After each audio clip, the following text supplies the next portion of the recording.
Hi friends, இன்றைக்கி episode review பார்த்துடலாமா? விஜயா வீட்டுக்கு ஒரு அம்மா குறி சொல்கிறதுக்கு வந்தாங்க. அவங்க சொன்னது உண்மையா இல்லையான்னு ஒரு கோயிலுக்கு வாங்க மாஸ்டர், நம்ம செக் பண்ணி பார்த்தலாம் அப்படின்னு சிந்தாமணி சொன்னதை கேட்டு விஜயாவும் வந்து அந்த கோயிலுக்கு போயிருப்பா. சிந்தாமணி விஜயாக்காக வெயிட் பண்ணிட்டு இருப்பா. வந்துட்டியா, வா வா, உனக்காக தான் வெயிட் பண்ணிட்டு இருந்தேன், நீ இப்போ வரதை வச்சே நான் கண்டுபிடிச்சிட்டேன், நீ ரொம்ப பயந்து போயிருக்குன்னு சொல்லிட்டு, வாங்க மாஸ்டர் வாங்க, அங்கே இருக்காங்க பாருங்க அந்த அம்மா, என்ன இவ்வளோ சுற்றி ரொம்ப கூட்டமாக இருக்குது அந்த அம்மாவை சுற்றி. தெரியலையே மாஸ்டர், நான் தான் சொன்னேன்ல அந்த அம்மா சொல்கிற எல்லாமே நடக்கும், அதனால தான் இவ்வளோ பேர் வந்திருக்காங்க. இருந்தாலும் நம்ம வந்து அந்த அம்மா சொல்கிறத வச்சு மட்டும் நம்பக்கூடாது, நம்ம பார்ப்போம், இங்கே வந்திருக்கவங்க எல்லார்ட்டையும் நம்ம வந்து விசாரிப்போம். என்னதான் மீனா எனக்கு பிடிக்காதவளாக இருந்தாலும் இந்த மாதிரி யாராவது ஒருத்தவங்க சொன்னால் நம்ம அதை விசாரிச்சுக்கிறணும், வாங்க நம்ம தூரத்தில் நின்று பார்ப்போம் அப்படின்னு சொல்லிட்டு 2 பேரும் நின்று பார்த்துட்டு இருக்காங்க.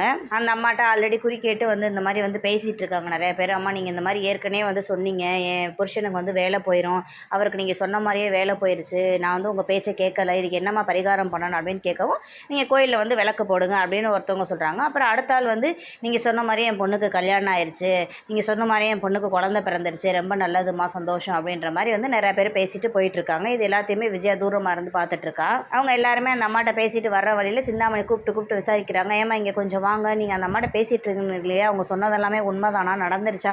ஆமாம், அந்த அம்மா சொன்னால் அப்படியே எல்லாமே நடக்குது. அந்த அம்மா வாயிலேருந்து எல்லோரும் நல்ல வார்த்தை வரணும்னு எதிர்பார்த்துட்டு இருப்பாங்க. அவங்க ஏதாவது கெட்டதாக ஒரு வார்த்தை சொல்லிவிட்டு அது கண்டிப்பாக நடந்துடும். அவங்க பேச்ச யார் மீறியும் நடக்கக்கூடாது, அவங்க வாயிலேருந்து வர்ற வாக்கு தெய்வ வாக்கு, ரொம்ப அவங்க சக்தி வாய்ந்தவங்க அப்படின்னு வர்றவங்க எல்லாருமே வந்து சொல்லிட்டு போயிட்டு இருப்பாங்க.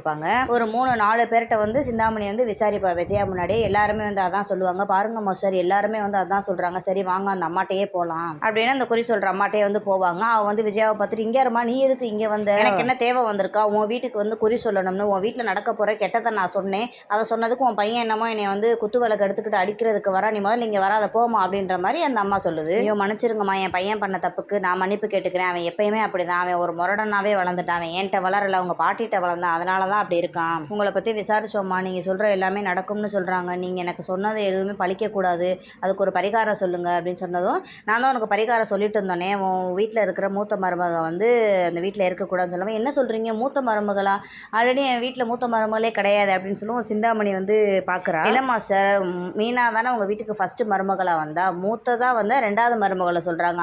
உன் வீட்டில் உள்ள 2வது மருமக வந்து உன் வீட்டில் இருக்கக்கூடாது, அப்படி இருந்தார்னா உன் வீட்டில் உன் தாலிக்கு வந்து ஆபத்து, உன் புருஷ உயிருக்கு ஆபத்து, அவளை முதல்ல வீட்டை விட்டு வெளியே அனுப்பு அப்படின்னு அந்த அம்மா சொல்கிறா. சரிங்கம்மா, நான் அதுக்கு ஏற்பாடு பண்ணுறேன் அப்படின்னு சொல்லிட்டு சிந்தாமணிகிட்டே வந்து சொல்லிட்டு போயிடுறா. சிந்தாமணி அந்த குறி சொல்கிற அம்மாட்ட வந்து பேசிகிட்டு இருக்கா. நான் சொன்னபடியே நீ எல்லாமே சொல்லிட்டேன் அப்படின்னு சொல்லிட்டு பணம் கொடுக்குறா, இந்த பணத்தை வச்சுக்க, அப்புறம் அவன்கிட்ட குறி கேட்டாங்கல்ல, அவங்களும் நடிச்சாங்கல்ல, அவங்களுக்கு இந்த காசை கொடுத்துரு. அங்கே இருந்த எல்லாருமே இவங்க செட்டப் பண்ண ஆளுங்க தான், விஜயாவை நம்ப வைக்கிறதுக்காக இதெல்லாம் வந்து இந்த சிந்தாமணி பிளான் பண்ணிட்டு இருக்கா, எப்படியாவது மீனாவை வெளியே அனுப்பணும் அப்படின்றனால இந்த பிளான் எல்லாம் பண்ணியிருக்கா. காசு கொடுத்துட்டு கொஞ்ச நாளைக்கு இந்த ஊர்லேயே இருக்காத, வேற ஊருக்கு போயிரு, நான் தேவைப்பட்டா உன்னை கூப்பிட்றேன் அப்படின்னு சொல்லிட்டு அந்த அம்மாவை அமுச்சு வச்சிடுறா. நெக்ஸ்ட் மீனா வீட்டில் காட்டுறாங்க. அவங்க அம்மா, தங்கச்சி, தம்பி எல்லாருமே வந்து இருந்து பேசிகிட்டு இருக்காங்க. அப்போ தான் கரெக்டாக மீனா வர்றா. அங்கே நடந்த விஷயத்தை பற்றி எல்லாரும் பேசிகிட்டு இருக்காங்க. என்னக்கா இந்த மாதிரி மாமாவுக்கு ஏதோ பிரச்சனையாமல, நீ வீட்டில் இருந்தா அத்தை இந்த மாதிரி தேவையில்லாமல் பண்ணிகிட்டு இருக்காங்களோ, அவங்க தான் ஏதாவது பண்ணுவாங்களோ தெரியலடி என்னென்னு, ஆனால் அவங்க அதை நினச்சி ரொம்ப பயந்துகிட்டே இருக்காங்க அப்படின்னு சொல்லுவோம். மீனாவோட அம்மா சொல்கிறாங்க, நான் அதுக்கு தான் ஒரு ஜோசியக்காரரை வர சொல்லியிருக்கேன், அவர் வந்து என்னன்னு பார்த்து சொல்லட்டும் அப்படின்னு சொல்லுவோம். அந்த ஜோசியக்காரர் வராரு. அவர் வந்துட்டு கேட்குறாரு, இந்த மாதிரி அவங்களோட டேட் ஆஃப் பர்த் தெரியுமா, பிறந்தநாள் தேதி சொல்லவும், மீனாவோட அத்தை பிறந்தநாள் தேதி சொல்லவும் அவங்க அதை பார்த்துட்டு கணிச்சு சொல்கிறாரு. இவங்க கட்டத்தில் இப்போதைக்கு இவங்களுக்கு வந்து ரொம்ப ஒரு மன கஷ்டம் அந்த மாதிரி ஏதோ ஒன்று நடக்கிற மாதிரி தான் இருக்குது, பட் ஆனால் அது என்னன்னு சொல்ல முடியாது, அவங்களுக்கு ஏதோ ஒரு மன கஷ்டம் பெருசாக ஏதோ நடக்க போகுது அப்படின்ற மாதிரி தான் இருக்குது. மீனா அம்மா கேட்குறாங்க, அவங்களோட தாலி பாக்கி எப்படி இருக்குது அப்படின்னு கேட்கவும், இல்லை அதெல்லாம் அதில் பார்த்து கணிக்க முடியாது, அவங்க ஜாதகமும் அவங்க வீட்டுக்காரோட ஜாதகமும் இருந்தால் மட்டும்தான் அதை என்னால் கணிச்சு சொல்ல முடியும் அப்படின்ற மாதிரி சொல்லிட்டு கிளம்பிடுறாரு. மீனா ரொம்ப குழப்பத்திலே இருக்கா, இன்னும் இவர் வேற வந்து இப்படி சொல்லிட்டு போயிட்டாரு, என்ன பண்ணுறது ஏது பண்ணுறதுன்னு எனக்கு தெரியல, எதை நம்புறதுன்னே தெரியல அப்படின்னு ரொம்ப குழப்பமாக இருக்கா. நெக்ஸ்ட் சீனில் பார்வதியும் சிவனையும் காட்டுறாங்க. அவங்க எப்பயும் இந்த குழந்தைங்களுக்கு கதை சொல்லுவாங்களா, அந்த மாதிரி வந்து ஒரு கதை படிச்சுட்டு இருக்கா. ஒரு பையன் கால்பந்து போட்டிக்காக வீட்டில் இருந்து கிளம்பி போயிட்டு இருக்கான். அப்போ பார்த்தா பூனை வந்து குறுக்க போயிடுச்சு. அவங்க வீட்டில் வந்து இந்த மாதிரி பூனையெல்லாம் குறுக்க போனால் எந்த நல்லதும் நம்ம பண்ணக்கூடாது அப்படின்னு சொல்லியிருக்கேன்னா, அதை வந்து நம்பி வந்து போட்டிக்கு போகாமல், ஐயோ நம்ம போகக்கூடாது அப்படின்னு சொல்லிட்டு வீட்டுக்கு வந்துடுவான்.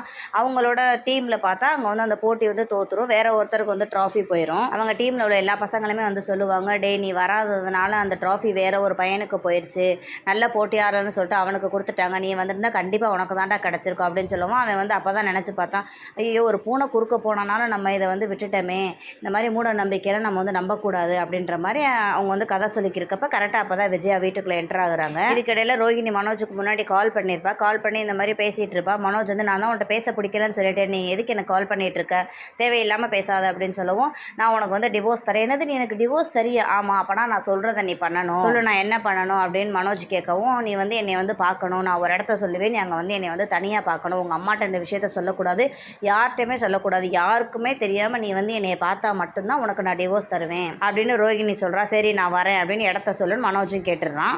மனோஜை தனியாக வர வச்சு இதை ஏதோ ஒரு ட்விஸ்ட் பண்ணி ஏதோ ஒரு ஐடியா பண்ணுறா போல ரோகிணி. ஆனால் அவன் அது தெரியாமல் வர்றேன் அப்படின்னு சொல்லிட்டு சொல்லிட்டான். இதோட இன்னைக்கு எபிசோட் ரிவ்யூ முடியுது. நெக்ஸ்ட் எபிசோட் ரிவ்யூவில் பார்க்கலாம். பாய்.